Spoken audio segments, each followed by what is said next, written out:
Цементарница Усија тврди дека не го загадува Скопје, дека има интегрирана А-лиценца и врши секојдневни мерења на квалитетот на воздухот. Уверуваат дека сите студии покажувале дека компанијата не загадува, а веќе една недела и воопшто не произведувале цемент, а загадувањето било големо. Компанијата работи со сите правила во согласно со националното законодавство, европските директиви, како и секоја друга компанија од оваа индустрија во Европа. Усија работи на ист начин и дење, и ноќе, и лето, и зима, и празник, и делник.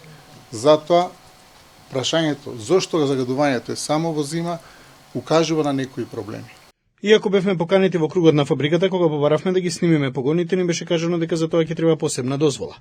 Првиот човек на Стопанската комора на Македонија ја посети фабриката за да ја даде поддршка. Бранко Азевски вели дека недоразбирањата меѓу компанијата и граѓаните требало да се решат со диалог.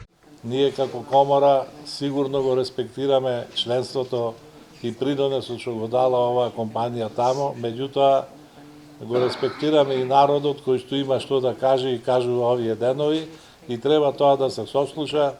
Ниту компанијата, ниту комората не ги коментираат идеите за дислокација на цементарницата, кои произлегува од граѓанските протести кои се организираат подолго време.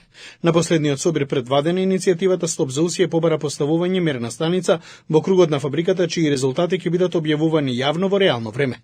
Тие побараа и построги контроли, како и фабриката да почне да користи природен газ и водород кои драстично помалку загадуваат.